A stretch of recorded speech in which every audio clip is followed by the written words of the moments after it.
कैसे हो दोस्तों? मैं Shubhankar Pandey, achieve target with Shubhankar channel में आपका स्वागत है। मॉडर्न इंडिया का लेक्चर चल रहा था और मॉडर्न इंडिया के लेक्चर में गांधी एरा चल रहा था, गांधी युग चल रहा था।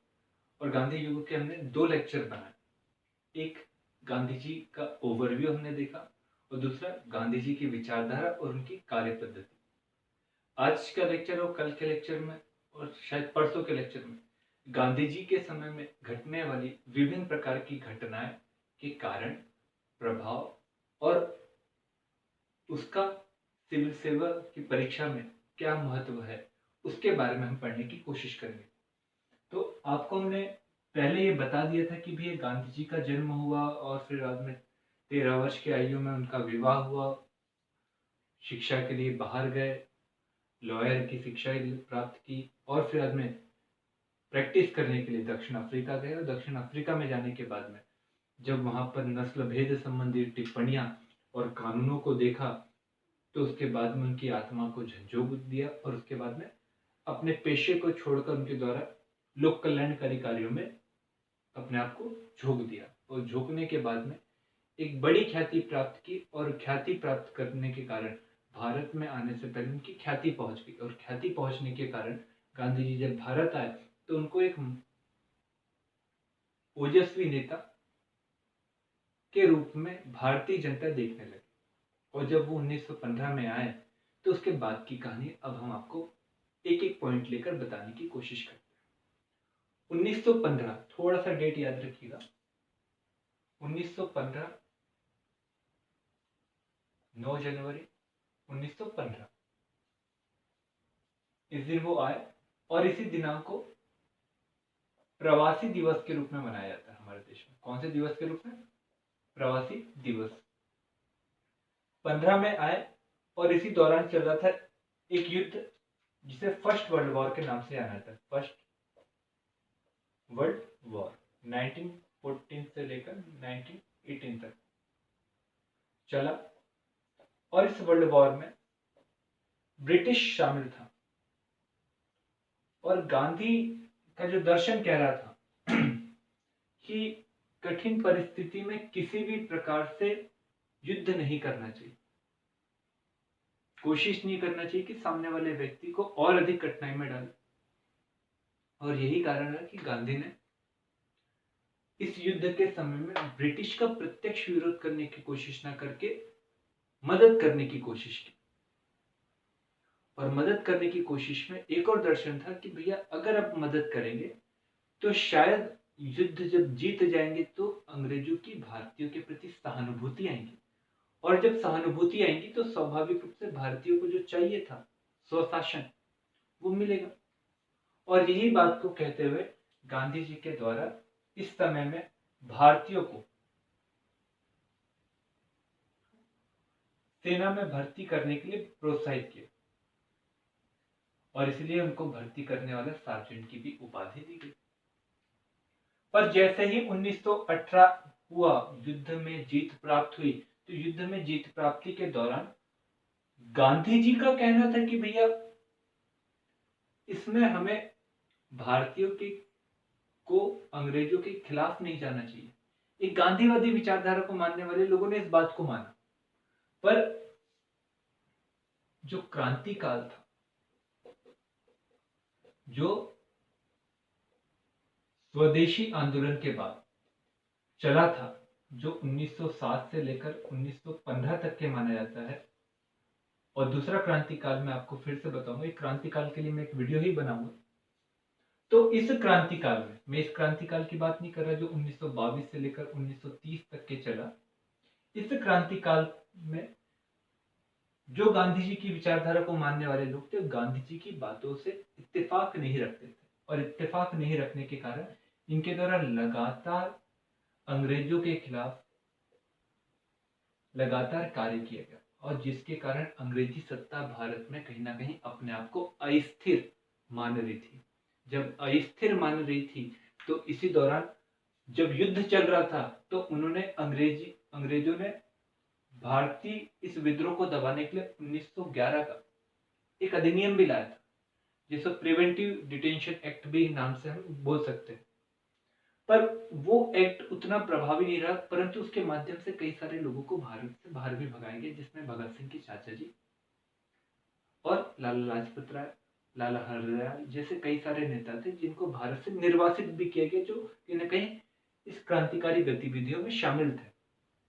पर ये एक्ट 1911 का उतना जब प्रभावी नहीं रहा, तो फिर बाद में क्रांतिकारी गतिविधियों को पूरी समूल रूप से समाप्त करने के लिए 1919 में एक एक्ट लाया गया, जिसका नाम था रॉलेट एक्ट। सिडनी रॉलेट की अध्यक्षता में, तो उनके नाम से भी ये एक्ट को जाना जाता है। इस रॉलेट एक्ट, ये एक प्रकार से प्रिवेंशन एक्ट था।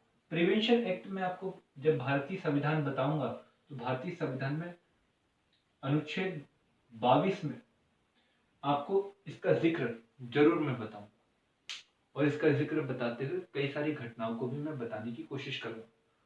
तो रॉलेट एक्ट लाया गया, और रॉलेट एक्ट में कहा गया कि पुलिस को जब भी किसी भी व्यक्ति को पर केवल शक होगा, तो उसे सीधे जेल में रख दिया जाएगा, जेल में उसको भर दिया जाएगा, ठूस दिया जाएगा, जो भी शब्द का आप प्रयोग कर सकते हैं, जिसके कारण प्राकृतिक न्याय की कहीं ना कहीं अवहेलना हुई। भैया, आप किसी व्यक्ति को गिरफ्तार कर रहे हो, तो प्राकृतिक न्याय में बोला जाता है उसको पहले कारण बताओ, फिर उस न्याय तक के पहुंचने के लिए उसको एक वकील दो, प्रॉपर प्रोसेस होना चाहिए। ये नेचुरल लॉ, प्राकृतिक न्याय का एक मूलभूत आधारभूत सिद्धांत है। पर रॉलेट एक्ट में इसका क्या किया गया? विरोध किया गया। और रॉलेट एक्ट में जब विरोध किया गया, तो सीधे सीधे व्यक्ति को ठूसने लगे। और इसी दौरान, इसी एक्ट के तहत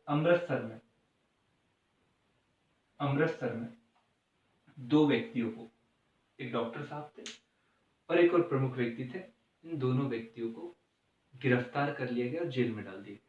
ये प्रमुख व्यक्ति थे जो वहां पर लगातार कहीं ना कहीं गतिविधियों को चलाकर जनता की भागीदारी को बढ़ाने का काम कर रहे थे भारतीय आंदोलन में, भारतीय राष्ट्रीय आंदोलन में। जब इनको गिरफ्तार किया गया, तो जनमानस में इस गिरफ्तारी के खिलाफ आक्रोश आया, परंतु उनके द्वारा शांतिपूर्वक इस गिरफ्तारी का विरोध किया गया। और विरोध के दौरान 12 अप्रैल 1919 को इनके द्वारा एक जगह पर बैठे गए, जिसका नाम था जलियांवाला बाग। वहां पर बैठे और विरोध करने लगे, एक सभा का आयोजन किया गया। इसी समय में उस समय के अमृतसर के गवर्नर के द्वारा बिना किसी पूर्व चेतावनी के निहत्थे लोगों पर तब तक की गोलियां बरसाई गई जब तक की गोलियां समाप्त नहीं हो गई। एक ही मार्ग था आने का और एक ही मार्ग था जाने का। और मुख्य मार्ग पर जब जनरल जो डायर थे वो खुद वहां पर थे, तो स्वाभाविक रूप से लोगों को निकलने की कहीं जगह ही नहीं मिली। तो इसके कारण कई सारे लोग घायल हुए और कई हजार लोग माने जाते हैं घायल हुए। और सरकारी डॉक्यूमेंट्स के अनुसार 400 लोग, परंतु जब कांग्रेस के द्वारा इसके लिए कमेटी बैठाई गई मदन मोहन मालवीय की अध्यक्षता में, तो उस कमेटी ने 1000 से ज्यादा लोगों की मृत्यु की पुष्टि की। ये घटना हुई, और घटना के बाद में जो गांधी का दर्शन था अंग्रेजों के प्रति कि भैया हम विश्व युद्ध में इनकी मदद करेंगे तो बदले में हमें कुछ मिलेगा, ये दर्शन कहीं ना कहीं पलट गया। और इसके बाद में गांधी जी की विचारधारा अब अंग्रेजों के खिलाफ आंदोलन करने के लिए उत्तेजित होने लगी। और जब उत्तेजित हो ही रही थी, तो इस समय की मैं आपको कुछ और भी घटनाएं बता दूं। यहां तक आपने समझ गए? कोई दिक्कत है? इसी समय में बेटा आपको मैं फिर से एक और चीज बताते चलूं कि 1915 में गांधी आए, और गांधी आने से पहले यहां तक कि अगर आपको बहुत अच्छे से समझ में आए, तो मुझे 1915 तक की और भी परिदृश्य मुझे आपको बताना है। तो और भी परिदृश्य मुझे आपको बताना है, तो आप थोड़ा सा ये ध्यान में रखिए कि 1906 मुस्लिम लीग की स्थापना हुई। कब हुई? 1906। और 1906 में जब मुस्लिम लीग की स्थापना हुई, तो मुस्लिम लीग की स्थापना के बाद में धीरे धीरे क्योंकि सांप्रदायिक रंग लेकर इसकी स्थापना की गई थी अंग्रेजों के प्रोत्साहन में, 1913 आते आते मुस्लिम लीग में जो सांप्रदायिक ताकतें जिनका वर्चस्व था, वो धीरे धीरे कम होने लगे, और जब कम होने लगे तो इसी के कारण मुस्लिम लीग में अलगाववादी तत्व और अलगाववादी विचारधारा का प्रभाव कम होने लगा, और वो भी राष्ट्रीय आंदोलन में कहीं ना कहीं अपने आप को जोड़ने की कोशिश करने लगे। तब ज्यादा हो गया जब 1914 से लेकर 1918 तक के वर्ल्ड वॉर चला, और इस वर्ल्ड वॉर में दो गुट थे, गुट ए और गुट बी हम बना देते। गुट ए में ब्रिटिश, फ्रांस, बाद में इटली आकर जुड़ा, और फिर रूस। ग्रुप बी में जर्मनी, ऑस्ट्रिया आपको दिखाई देगा, जर्मनी और ऑस्ट्रिया, साथ में एक दिखाई देगा तुर्की। और तुर्की में रहता था बेटा एक जिसका नाम था खलीफा, और ये खलीफा पूरे विश्व में मुसलमानों का प्रतिनिधित्व करने वाला एक सर्वोच्च नेता। कहानी समझ में आ रही है? ब्रिटिश किसके खिलाफ युद्ध लड़ रहा है? तुर्की के खिलाफ। और तुर्की में कौन है? खलीफा। और खलीफा विश्व में क्या कौन है? पूरे विश्व के मुसलमानों का नेतृत्व करने वाला एकमात्र नेता। तो मतलब खलीफा के खिलाफ युद्ध लड़ना, इसका मतलब है मुसलमानों के खिलाफ युद्ध लड़ना। और मुस्लिम लीग की स्थापना किसने की थी? अंग्रेजों के शह पर। तो मुस्लिम लीग की स्थापना का उद्देश्य तब धुंधला धुंधला नजर आने लगा जब मुसलमानों को लगा कि भैया खलीफा के खिलाफ युद्ध लड़कर कहीं ना कहीं वो मुस्लिम कौम को ही क्या करने वाले हैं? समाप्त करने वाले हैं, और दूसरी बात हमारे साथ धोखा करने वाले। तब जब उन्हें पता चला कि अंग्रेजों का असली चेहरा क्या है, तब उन्होंने अंग्रेजों से अपने शब्द संबंध को विच्छेद करने लगे और राष्ट्रीय आंदोलन में आने लगे। गोखले और दादा भाई नौरोजी साहब, गोपाल कृष्ण गोखले जी और दादा भाई नौरोजी साहब जब तक के थे तब तक के कांग्रेस भी संकुचित रही, क्योंकि 1907 का सूरत विभाजन हो चुका था, और 1908 के जो मद्रास में कांग्रेस का अधिवेशन हुआ, उसमें जो नया कॉन्स्टिट्यूशन बना कांग्रेस का, उसके कारण कई विरोधी तत्वों को प्रवेश करने की अनुमति ही नहीं मिली, जिसके बाद में कांग्रेस जो पहले राष्ट्रीय संस्था बन चुकी थी आगे चलकर क्षेत्रीय संकुचित संस्था बन गई। पर 1915 जब हुआ, वो गांधी का आगमन हुआ, और तब तक के तिलक साहब जो जेल में जा चुके थे 1917 में स्वदेशी आंदोलन चलाए जाने के कारण, साथ में सॉरी, तो उस जेल में जाने के बाद जब वो 6 साल की जेल काट के आए तो उनकी विचारधारा में भी परिवर्तन आया, और जब विचारधारा में परिवर्तन आया तो विचारधारा में परिवर्तन आने के बाद में उनके द्वारा समावेशी तरीके से राष्ट्रीय आंदोलन चलाने की बात बोली गई। और इसी दौरान 1916 का लखनऊ समझौता और 1916 में मुस्लिम लीग का अधिवेशन और 1916 में कांग्रेस का राष्ट्रीय अधिवेशन, दोनों एक ही जगह पर कराया गया, लखनऊ में कराया गया। और दोनों ने ये निश्चित किया कि आगे चलकर हम दोनों साथ में मिलकर आंदोलन को चलाएंगे। ये निश्चय किया, राष्ट्रीय आंदोलन चलाएंगे। समझ में आया मुस्लिम लीग क्यों जुड़ी? क्लियर हुआ थोड़ी सी बातें? चलो, अब यहाँ पर ये बात को मान ली कांग्रेस, और साथ में कांग्रेस को एक और बात को मानना पड़ा, जो माना जाता है कि भारत में विभाजन का एक प्रमुख कारण बना। 1909 का एक अधिनियम आया था, मार्ले मिंटो एक्ट, और इसमें पृथक निर्वाचन क्षेत्र की बात को माना गया था, और कहा था कि अगर कोई मुस्लिम व्यक्ति किसी क्षेत्र से चुनाव लड़ता है तो उस व्यक्ति को केवल वोट देने का अधिकार मुस्लिम कौम को ही होगा, अन्य किसी को होगा नहीं। और इस बात को 1916 के लखनऊ अधिवेशन में माना गया, और इसे लखनऊ समझौता भी कहा। लखनऊ समझौता जिसे भारत में विभाजन का एक प्रारंभिक कारण भी माना गया। आपसे प्रश्न पूछेंगे कि भारत में विभाजन क्यों है, तो आप लोग प्रश्न का जवाब जब लास्ट आ जाएंगे तब मैं आपसे पूछूंगा, तो आप मुझे जवाब देना। तो इसके बाद में धीरे धीरे धीरे मुस्लिम लीग और इनमें समन्वय बढ़ने लगा, और गांधी जी भी इसी के हिमायती थे। और जब गांधी जी इसके हिमायती हुए तो लखनऊ समझौता के बाद में जब 1919 में जब हारे हुए कई सारे देशों के साथ संधि की गई, तो उसमें से जब तुर्की के साथ भी संधि की गई और तुर्की के साथ संधि करके खलीफा के पद को अपमानित किया गया, तो अपमानित करने के कारण भारतीय मुसलमानों को भी अपना ये अपमान ही दिखा, और जब उनको ये अपमान दिखा तो गांधी जी को लगा कि ये पहला मौका है 1857 के बाद कि मुसलमान सच में बांटो राज करो नीति की कठपुतली नहीं बन रहा। उन्हें सच बात का पता चल रहा है, क्यों ना इस बात को हम अच्छे से उपयोग में लाएं और उपयोग में लाकर राष्ट्रीय आंदोलन में जन भागीदारी को बढ़ा।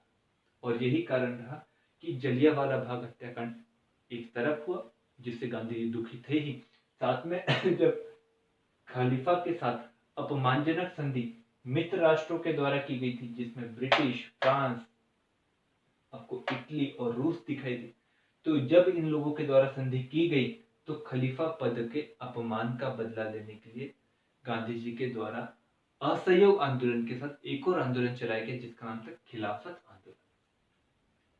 ये खिलाफत आंदोलन के कारण कई सारे लोग गांधी जी को यह कहते हैं कि धर्म को राजनीति में प्रवेश देने का काम गांधी जी ने किया। कई सारे लोग मानते हैं कि गांधी जी ने दूरदृष्टिकोण यहाँ पर नहीं दिखाया। कई सारे लोग मानते हैं कि गांधी जी यहाँ पर अल्प बुद्धि वाले थे। कई सारे लोग का ये कहना है कि गांधी जी यहाँ पर दक्षिण अफ्रीका की सिचुएशन को ही मानकर चल रहे थे। जिस प्रकार से दक्षिण अफ्रीका की सिचुएशन थी, वहां पर हर कोई भारतीय था, भारतीय नागरिक, भारतीय काला था। भारत में धर्म जाति के नाम से बटा हुआ था। गांधी जी इस सिचुएशन को जान नहीं पाए, तो कई सारे एलिगेशन लगे। तो मैं आपको ये थोड़ी सी बातें, आज लेक्चर यहीं तक के रहेगा, थोड़ी सी बातें और बता दूं कि गांधी जी उस समय की कंडीशन को देखकर गांधी जी को लगता था कि ये बहुत अच्छा मौका, मैंने पहले भी अभी बताया कि 1857 के बाद में ऐसा पहला मौका बना कि भैया दो कौम एक दूसरे के खिलाफ लड़ नहीं रही, बल्कि समर्थन की गुंजाइश है। और अंग्रेज का जो चेहरा है, जो पहले पिछड़ा था, जो पीछे दिखाई देता, वो आज उजागर होकर दिखाई दे रहा है। तो ये एक अच्छा मौका है, इसको यूज करके एकता को बढ़ाए, एक दूसरे के बीच में विश्वास को बढ़ाए, और विश्वास को बढ़ाने के साथ में राष्ट्रीय आंदोलन की धार को बढ़ाए। मतलब कहीं अगर आप देखोगे कि उस समय की कंडीशन, अंग्रेज किस प्रकार से काम कर रहे थे, पूरी तरह से बांटने के काम कर रहे थे। मुस्लिम लीग की स्थापना कराए, मार्लियामेंटो एक्ट लेकर आए, और 1919 का मॉन्टेस्क्यू चेम्सफोर्ड अधिनियम लाकर पृथक निर्वाचन क्षेत्र और लोगों को दे दिया। अलगाववाद और बढ़ा रहे थे। गांधी जी को लग रहा था कि अलगाववाद बढ़ेगा तो भारतीय राष्ट्रीय आंदोलन और कम हो, क्यों ना ये अलगाववाद को जो कम करने वाली स्थिति पैदा हुई उसका सही उपयोग किया जाए। इसलिए गांधी जी ने खिलाफत आंदोलन का प्रयोग कहीं ना कहीं राष्ट्रीय आंदोलन में किया। पर क्या हुआ इसका, अब देखो तलवार है, ऐसी चलती है तो ऐसी भी चलती है, सीधी चलती है तो उल्टी भी चलती है। खिलाफत आंदोलन और असहयोग आंदोलन चलते रहे। असहयोग आंदोलन को लगातार जनता का समर्थन मिलता चले गया, और जनता का समर्थन जब लगातार मिलता चले गया तो उसका सैलाब और उसका वर्चस्व सब एक तरफ था। खिलाफत आंदोलन भी चल रहा था, परंतु धीरे धीरे धीरे 1924 में जब तुर्की में मिस्र में कुमार पाशा की जब वहां पर क्रांति हो गई, तो भैया खलीफा पद का समापन हो गया, तो खलीफा पद का कोई महत्व ही नहीं रहा। तो भैया वो आंदोलन चलाने से क्या मतलब। दूसरा, जो नेता थे वे लोग गिरफ्तार हो चुके थे, तो आंदोलन कहीं ना कहीं मद्दा हो गया। पर असहयोग आंदोलन लगातार चलते रहा। तो बाद में गांधी जी के ऊपर ये भी एलिगेशन लगी कि भैया गांधी जी ने असहयोग आंदोलन को ही लगातार महत्व दिया, खिलाफत आंदोलन को महत्व नहीं दिया, जिसके कारण मुस्लिम लोग दुखी हुए, और मुस्लिम लोग में जिन्ना दुखी हुआ, और उनके द्वारा मुस्लिम जो लीग थी उसको पुनर्जीवित किया और कहा कि भैया हमें अलग राष्ट्र चाहिए। तो ये बात को कहकर पर आपको मैंने कंडीशन बताई, असहयोग आंदोलन चलता है और चोरा चोरी की घटना के बाद समाप्त।